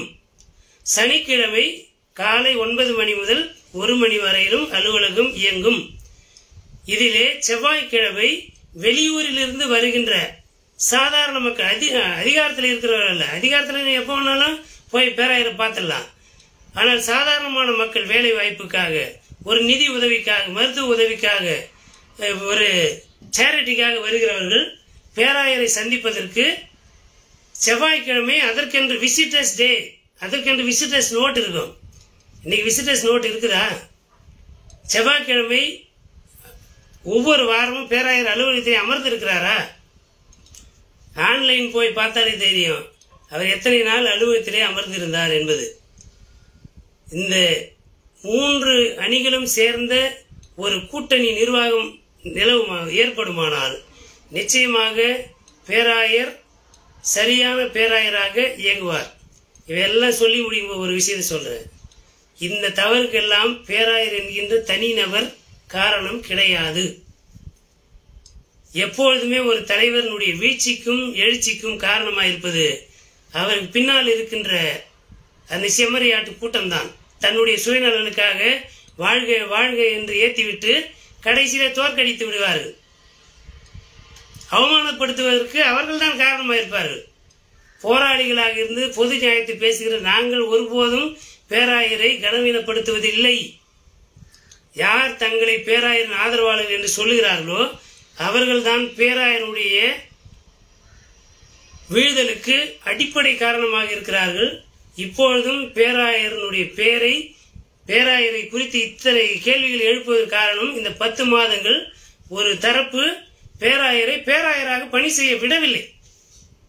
அவர்கள் தான் இப்போது பேராயர் தேர்தலுக்காக நேரடியாக களத்தில் நின்று எங்களை எல்லாம் வெளியேற்றிவிட்டு நாங்கள் பேராயர் அம்மாவுக்கு சொந்தக்காரங்க, நாங்கள் பேராயருக்கு சொந்தக்காரங்க, நாங்கள் பொண்ணு கொடுத்த விதத்தில் சொந்தக்காரங்க என்று சொல்லி எல்லாவற்றையும் ஆக்கிரமிப்பு செய்திருக்கிறார்கள். இன்றைக்கு ஆளும் குழுவினுடைய வேட்பாளர் பதவியை ஆக்கிரமிப்பு செய்திருக்கிறார்கள். நாளைக்கு திருச்சபையை ஆக்கிரமிப்பு செய்வார்கள். எல்லா சொத்துகளும் நிறுவனங்களும் அந்த குடும்ப சொத்துக்களாக போகும். இனி அப்படிப்பட்ட பாவங்கள் திருச்சபையில் நடைபெறக்கூடாது. அவர்கள் செய்கின்ற பாவத்தினுடைய விளைவாக எந்த சாபமும் நம்மேல் வரக்கூடாது என்றால் 3 அணியினுடைய வேட்பாளர்களையும் பகுத்தறிந்து எல்லாவற்றுக்கும் மேலாக கடவுளுடைய சமூகத்தில் உட்காருங்க. இன்னும் நேரம் இருக்கிறது. இன்னும் 12 மணி நேரத்திற்கு மேலாக இருக்கிறது. 24 மணி நேரமும் இருக்கிறது. ஏன்னா நான் சாயங்காலம் 4 மணி வரையிலும் வாக்கு செலுத்தலாம். நிதானமாக ஆண்டவருடைய சமூகத்திலே ஒருவேளை எனக்காக விழித்திருந்து 1 மணி நேரம் ஜெபிக்க கூடாதா என்று அங்கலாய்ப்போடு இரத்த கண்ணீரோடு கெத்செமனே தோட்டத்திலே கண்ணீர் வடித்து அழுத ஆண்டவர் இயேசுடைய வார்த்தையை நினைத்துக் கொள்ளு. எனக்காக 1 மணி நேரம் விழித்திருந்து ஜெபிக்க கூடாதா? இன்றைக்கு ஆண்டவர் நம்மை பார்த்து கேட்கிறார், எனக்காக 1 மணி நேரம் நீங்கள் இந்த திருச்சபையினுடைய ஆக்கப்பூர்வமான வளர்ச்சிக்காக, அதனுடைய பாதுகாப்புக்காக, மிஷனரிமார்களுடைய ரத்தங்களுக்காக, அவருடைய அர்ப்பணிப்புக்காக ஒரே 1 மணி நேரம் விழித்திருந்து ஜெபித்து உங்கள் பொன்னான வாக்குகளை தகுதியான நபர்கள் யார் என்பதை கடவுளுடைய வழிநடத்துதலோடு பரிசுத்த ஆவியானவர் உங்களோடு பேசுவார். உங்களுடைய வாக்குரிமையை கடவுளுடைய ஆவியானுடைய கரத்தில் ஒப்புவீங்கள். உங்களுடைய ஐடி கார்டு அநேகமாக உங்களிடத்தில் வந்து சேர்ந்திருக்கும். அந்த ஐடி கார்டை கொண்டு போய் உங்களுடைய பைபிளில் வைங்க. நிறைய பேர் வாக்கு கொடுக்கறதுக்காக பணத்தை கொண்டாந்து உங்கள் பைபிளில் வைங்க. பைபிளை பிரிங்க, பணத்தை கொடுக்குறோம், நீங்கள் வாக்கு போட்டுருங்க, சத்தியம் பண்ணி கொடுக்க சொன்னாங்க. அதுக்கு இல்லை பைபிள். உங்களுடைய அடையாள அட்டையை பைபிளில் வச்சு இந்த பொதுக்குழு உறுப்பினர் அதிகாரம் என்பது எளிய மக்கள் போட்ட காணிக்கையினால் எனக்கு கிடைத்திருக்கிறது ஆண்டவரே, இதை நான் பயபக்தியோடு பயன்படுத்தி நீதியுள்ள, சமத்துவம் உள்ள, சகோதரத்துவம் உள்ள, சமூக நீதி, இறை நீதி உள்ள ஒரு ஆளும் குழுவை நிறுவுவதற்கு இந்த அதிகாரத்தை சரியாய் பயன்படுத்த என்னை உம்முடைய ஆவியானவராலே வழிநடத்தும் என்று சொல்லி கடவுளுடைய பாதத்தில் உங்களை அர்ப்பணியுங்கள். நிச்சயமாக ஆண்டவர் உங்களை வழிநடத்துவார். ஒரு சமத்துவமான ஒரு நிர்வாகம் அமையும். ஒவ்வொரு முறையும் பேராயர்கள் அதிகமாக சிக்காவதற்கு காரணம் கூட இருக்கிறவங்க தவறானவர்களாக இருந்து தவறாகவே வழிநடத்தி குசு குசுன்னு காதலை பேராயர் காதலை ஓதுறது என்னங்க பழக்கம்? எல்லாருமே சபை மக்கள், எல்லாருமே சகோதரர்கள். ஆனால் விஸ்பரிங் என்று சொல்லி ஆங்கிலத்தை சொல்லுவோம். யாருக்குமே கேட்கக்கூடாது. இவர்கள் தான் பேராயருக்கு நம்பிக்கையானவர் போலவும் நம்ம எல்லாம் ஆவாதவன் போலவும் கிட்ட போய் குசு குசுன்னு காதலை பேசுறது கேவலமான ஒரு செயல். அது ஒரு விஷயத்தை சொல்லுவதற்கு தைரியம் இருந்தால் நேரடியாக சொல்லணும். இல்லையா, மற்ற மக்கள் வந்து போகிற போது அந்த விஷயத்தை பேசாமல் தவிர்த்து விட வேண்டும். பேராயரோடு பேசுகிறவர்களை வெளியே போய் என்று சொல்லுவதோ அல்லது மற்றவர்கள் அமர்ந்திருக்கிற போது பெரிய சஸ்பென்ஸ் பேசுகிற மாதிரியும் பேராயருக்கும் எனக்கும் நெருக்கம் இருக்கிறது போல காண்பித்துக் கொள்வதற்காகவோ இந்த விஸ்பரிங் பண்ணுற கீழ்த்தரமான வேலை செய்கிறவர்களை அனுமதிக்கவே கூடாது. அப்படிப்பட்டவர்கள் திருச்சபைக்கு மிகவும் ஆபத்தானவர்கள். இவை எல்லாவற்றையும் மனதில் வைத்துக் கொள்ளுங்கள். என் மனதில் இருந்தவற்றை, நான் நினைத்ததை தாண்டி எதையெல்லாம் நான் நினைச்சதெல்லாம் இந்த சின்ன சீட்டில் இருக்குது. ஆனால் அதை தாண்டி திருவசனத்தோடு கூடிய எச்சரிப்பின் வார்த்தைகளை உங்களோடு பகிர்ந்திருக்கிறேன். இது என்னுடைய அணியினுடைய வேட்பாளருடைய பட்டியல் கிடையாது. நான் உங்களுக்கு அதை செய்ய போவது கிடையாது. திருச்சபையினுடைய நலனுக்கான திட்டங்கள் என்ன, எந்தெந்த அடிப்படையில் திருச்சபை இயங்குகிறது என்பதையெல்லாம் உங்களோடு பகிர்ந்து கொள்வதற்காக ஒரு சின்ன குறிப்பாக நான் இதை எடுத்து வந்தேன். 5 விதமான church construction, education, medical mission, திருச்சபையுடைய நிர்வாகம், சொத்து மேலாண்மை. இந்த 5 அடிப்படையில் தான் திருச்சபையுடைய எல்லா நிர்வாகங்களும் இருந்து கொண்டிருக்கின்றன. இந்த 5 ஏரியாவிலையும் பாதுகாப்பாக திருச்சபை நடத்துவதற்கு 3 தரப்பிலான நிர்வாகம் அமைக்கப்பட வேண்டும். பேராயர் அலுவலகம் கடந்த நிர்வாகத்தில் புனரமைக்கப்பட்டது. சீல் வச்சதை பற்றி நானும் பேசியிருக்கிறேன். சீல் வச்சதை பேச நம்ம அது புனரமைக்கப்பட்டதை பற்றி நம்ம பேசவே இல்லை. இன்னைக்கு உண்மையிலே சொல்றேன், பேராயர் அலுவலகம் பிரம்மாண்டமான முறையிலே புனரமைக்கப்பட்டிருக்கிறது. அது அன்றைக்கு அது நிறைவேற்றப்படாமல் இருந்தது. எனவே அது தேர்தல் பிரச்சாரம் ஆனது. சீல் வைக்கப்பட்டது அன்றைக்கு பிரச்சாரம் ஆனது. இனி அப்படி சீல் வைக்கப்படக்கூடாது. அந்த அலுவலகத்துக்கு பின்னால இருக்கிற ஒர்க்கிங் விமன்ஸ் ஹாஸ்டல் பாழடைந்து கிடக்கிறது. அதற்கு என்ன செய்தோம், என்ன செய்ய போகிறோம், இவை எல்லாவற்றையும் நம்முடைய சுய பலத்திலிருந்து அல்ல, கடவுளுடைய வழிநடத்தலுக்கு ஒப்புவிப்போம். கடவுள் நம்மை ஆற்றல் படுத்துவார், ஆசீர்வதிப்பார், வழிநடத்துவார். அன்பார்ந்த இறை மக்களே, வாக்குரிமை இல்லை என்று கவலைப்படாதீர்கள். எனக்கு லீகல் மெம்பர் இருந்தால் அது 1 ஓட்டு. உங்கள்கிட்ட லீகல் மெம்பர் இல்லைன்னு கவலைப்படுறீங்களா? கவலைப்படாதீங்க. நீங்கள் போட்ட காணிகள் தான் நான் ஐயராக இருக்கிறேன். நீங்கள் போட்ட காணிகள் தான் நான் சம்பளம் வாங்குகிறேன். நீங்கள் போட்ட காணிகள் தான் இன்றைக்கு பொதுக்குழு உறுப்பினர்கள் இருக்கிறார்கள். நீங்கள் ஜெபத்திலே திருச்சபை தாங்குவீர்களானால் நீங்கள் நினைக்கப்பெறாத அற்புதத்தை ஆண்டவர் செய்வார். உண்மையாகவே நிர்வாகத்தை அமைக்கப் போகிறவர்கள் வெறும் பொதுக்குழு உறுப்பினர்கள் கிடையாது. மக்கள் ஏறெடுக்கப் போகின்ற ஜெபங்கள் பரிசுத்த ஆவியானுடைய வழிநடத்துதல் தான் இதை செய்து நிறைவேற்றப் போகிறது என்ற சிந்தனை உங்களிடத்தில் பகிர்ந்து கொண்டு இத்துடன் நான் நிறைவு செய்கிறேன். என்னோடு கூட என்னுடைய வார்த்தைக்கு மதிப்பளித்து எனக்காக அல்ல, நீங்கள் எல்லாருமே இப்போது திருச்சபைக்கு ஐயர் என்ன சொல்ல போறாரு அப்படின்ற கேட்பதற்காக திருச்சபையின் மீது கொண்ட அக்கறை நிமித்தமாக உங்களுடைய நேரங்களை ஒதுக்கி இதனை பார்த்தவர்கள், இதனை கமெண்ட் தெரிவித்திருப்பவர்கள் யாவரையும் கடவுளுடைய வழிநடத்துவதற்கும் பராமரிப்புக்கும் ஆளுகைக்கு ஒப்புவிக்கிறேன். கடவுள் பொதுக்குழு உறுப்பினர்களையும் இறைவேண்டல் செய்கின்ற மக்களையும் எதுவுமே இல்லாம கடவுளை மாத்திர நம்பி எனக்கு வாக்குரிமையும் கிடையாது, ஒண்ணுமே வாழ்வே கிடையாது, எனக்கு என்னதான் ஏன் பண்றது? ஜெபம் பண்ணுங்க, உங்கள் வாழ்வை ஆண்டவர் கட்டுவார். எங்கிருந்தாலும் அதை கட்டுவார். ஆக்செயருக்குள்ள இருந்த வைராக்கி நமக்கு இருக்கணும். மிஷினரிமார்கள் இருந்த அந்த உணர்வு நம்ம இடத்துல இருக்கணும். பெரும்பாலும் நிர்வாகத்தில் வருகிறவர்களுக்கு அந்த உணர்வு இல்லை. அந்த குடும்பங்களை நான் ஏதோ குறை சொல்லுகிறேன் என்று உடனே அந்த குடும்பத்தில் போயிட்டு உங்க அப்பாவை பற்றித்தான் சொல்றாரு, உங்க அம்மாவை பற்றித்தான் சொல்றாருன்னு கலகம் செய்கிற வேலையே சில பேர் செய்வாங்க. அதை பற்றிலாம் நம்ம பொருட்படுத்த தேவையில்லை. கடவுளுடைய ஆவியானவர் ஒவ்வொருவருடைய உள்ளத்திலும் பேசுவார். பேசுவதற்கு நம்மை நாம் ஒப்பு கொடுக்க வேண்டும்.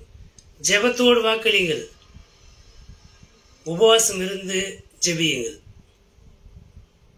எனக்காக 1 மணி நேரம் என் திருச்சபை இது என்னுடைய உடலாக இருக்கிறது. ஆண்டவர் இயேசு உங்களுக்கு முன்பாக கெத்சமனே தோட்டத்துடைய அந்த காட்சியை முன்பாக கொண்டு வாருங்கள். என் திருச்சபை கல்லர் குகையாக மாற்றப்பட்டிருக்குது, குடும்ப ஆதிக்கம் நிறைந்த இடமாக மாற்றப்பட்டிருக்குது. இது சர்வாதிகாரம் செய்கிறவர்களாக இருக்கிறார்கள். ரொம்ப பிரிவினை உண்டாக்குகின்ற பிரிஜுடிஷியல் மைண்ட், ஒருதலை பட்சமான பேராயராக இருக்கிறார். அதன் காரணம் அவரை தாங்குகின்ற ஒரு போலியான கூட்டம், தவறுகளை தவறு என்று சொல்ல தைரியம் இல்லாத கூட்டம், உண்மைகளை மிகைப்படுத்தி சின்ன சின்ன கடுகளவு உண்மையை கடல் அளவு போல சொல்வது, கடல் அளவு தீமைகளை கடுகு போல மறைத்து விட்டு போகின்ற அநீதியான ஒரு கூட்டம் பேராயருக்கு பின்பாக இருக்கிறது. அதில் எல்லாரையும் தோற்கடிங்கள் என்றெல்லாம் நான் சொல்ல போகிறது. அதிலே நல்லவர்கள் இருக்கிறார்கள், உழைத்தவர்கள் இருக்கிறார்கள், திருச்சபைக்கு விசுவாசமான குடும்பங்கள் இருக்கிறார்கள். இந்த 3 அணியிலும் இருக்கிறார்கள். 3 அணியிலும் இருக்கின்ற இறை மக்களை, ஆயர்களை நீங்கள் ஆண்டவருடைய பராமரிப்புக்கும் வழிநடத்தில் ஒப்புவித்து யாருக்கு வாக்களிக்க வேண்டும் ஆண்டவரே என்பதை கேட்டு நீங்கள் முன்குறித்து செல்லுங்கள். அதை தாண்டியும் ஆண்டவர் ஒன்று செய்வார். நீங்கள் வாக்குச்சாவடியில போய் நிற்கின்ற போது எடுத்த உடனே சீல் போடாதீங்க. போய் கண்ணை மூடி ஒரு விசுவாச பிரமாணம் ஏற்பதற்கு நாம் எடுத்துக்கொள்கின்ற ஒரு 2 செகண்ட் 3 செகண்ட் பாவரிக்கை செய்வதற்கு முன்பாக சற்று நேரம் மௌனமாயிருந்து பாவரிக்கை செய்வோம் என்று சொல்லுவோம் இல்லையா? அதுபோல ஒரு 5 செகண்ட் 5 வினாடிகள் நேரம் எடுத்து ஆண்டவரே உம்முடைய சித்தத்திற்கு ஒப்பு கொடுக்கிறேன், ஆண்டவரே என்னுடைய வாக்கு தவறானதாக இருக்கக்கூடாது என்று அர்ப்பணத்தோடு வாக்களியுங்கள். கர்த்தர் அதற்குண்டான நிச்சயமான பலனை உங்களுக்கு கண்டிப்பாக கட்டளையிடுவார். அதை நீங்கள் வரும் காலத்திலே எங்களிடத்திலே சாட்சியாக சொல்வீர்கள். எந்த நிலையிலும் ஒரு சார்பாக செயல்படாதீர்கள், பகுத்தறிந்து செயல்படுங்கள். கர்த்தருடைய ஆசீர்வாதம் உங்களையும் உங்கள் பிள்ளைகளையும் தாங்கும். உங்களுக்கும் உங்கள் வழிமரபினருக்கும் ஆண்டவர் உண்மையுள்ளவராயிருப்பார். கடைசியாக சங்கீதம் 105 கர்த்தர் நல்லவர், அவர் கிருபை என்றும் உள்ளது, அவருடைய உண்மை தலைமுறை தலைமுறைக்கும் உள்ளது என்கின்ற சத்திய வசனத்தின்படி ஆண்டவர் நமக்கு நல்லவராயிருக்கிறார். நம்முடைய முன்னோருக்கு நல்லவராயிருந்தார், நமக்கு நல்லவராயிருக்கிறார். நம்முடைய பிள்ளைகளுக்கும் அவர் நல்லவராயிருப்பார். அவருடைய கிருபை நம்முடைய பெற்றோர்களோடு இருந்தது, நம்மோடு இருக்கிறது, நம்முடைய பிள்ளைகளோடும் இருக்கும். அவர் தலைமுறை தோறும் உண்மை உள்ளவர். அவருடைய உண்மை தலைமுறை தோறும் உள்ளது. நம்முடைய பெற்றோர்களுக்கு அவர் உண்மை உள்ளவராயிருந்தார், நமக்கு உண்மை உள்ளவராயிருக்கிறார், நம்முடைய பிள்ளைகளுக்கும் உண்மை உள்ளவராயிருக்கிறார் இருப்பார். ஆகவே நாம் திருச்சபைக்கு உண்மை உள்ளவராக இருக்கிறோமா என்பதை சிந்தித்து பார்ப்போம். நிறைய அணியிலே உள்குத்து வேலைகள்லாம் நடக்கும். எந்தெந்த குடும்பங்கள் அதை செய்வார்கள் என்பதெல்லாம் உங்களுக்கு தெரியும். கடவுளுக்கு உண்மையா இருக்கணும், அணிக்கு உண்மையா இருக்கணும்னு அவசியமே கிடையாது. கடவுளுக்கு உண்மையா இருப்போம். கர்த்தர் தாமே இந்த தேர்தல் நீதியோடும் நியாயத்தோடும் சமாதானத்தோடும் நடைபெறுவதற்கு கர்த்தர் தம்முடைய பரிசுத்த ஆவியானுடைய அக்கினிமயமான பாதுகாப்பை நம்முடைய ஆற்காடு லூத்தரன் திருச்சபை உயிர் தேர்தலின் ஆலயத்தின் மீது அதை கட்டளையிடுவாராக. அதை முன்னின்று நடத்துகின்ற தேர்தல் ஆணையர்களுக்கு மனமார்ந்த வாழ்த்துதல்களையும் தோத்திரங்களையும் தெரிவித்துக் கொள்கிறேன். உள்ளூர் ஆயராக இருந்து இந்த வாரம் முழுவதும் ஒரு அணித்தலைவராக இருந்து தேர்தல் பிரச்சாரத்திலே கலந்து கொள்ளவில்லை. தேர்தல் நீதியோடு நடைபெற வேண்டும் என்பதற்காக முழு நேரமாக ஆலய வளாகத்திலே இருக்கின்ற அருட்பணி சார் ராபர்ட் ஐயா அவர்களுக்கு அவருடைய குடும்பத்திற்கு கடவுளுடைய ஆசீர்வாதம் நிறைவாக இருக்க வேண்டும் என்று சொல்லி, ஒருவேளை வயதிலே நான் அவருக்கு தம்பி, ஆனால் ஊழியக்காரர் என்ற முறையில் அவருடைய உழைப்புக்கான ஜபத்தை ஆசீர்வாதத்தை இப்பொழுது ஆண்டவரின் பெயராலே தெரிவிக்கிறோம். அந்த குருசேகர உறுப்பினர்கள் இறை மக்கள் இந்த பணியிலே தங்களை முழுமையாக ஈடுபடுத்திக் கொள்ள இருக்கின்ற காவலர்கள், காவல்துறை, அரசு துறை அதிகாரிகள், இப்படி யாரெல்லாம் நேரடியாக மறைமுகமாக பங்கேற்கிறார்களோ அத்தனை பேருடைய உள்ளங்களிலே சமாதானமும் இல்லங்களிலே ஆசீர்வாதமும் நிறைந்து பெருகி ஆண்டு ஆசீர்வதித்து வாழ்த்தி காப்பதாக. ஆமென். உங்கள் அனைவருக்கும் என்னுடைய மனமார்ந்த நன்றிகளை தெரிவித்துக் கொள்கிறேன். கர்த்தர் தாமே திருச்சபையை நம்மையும் ஆசீர்வதிப்பாராக. ஆமென்.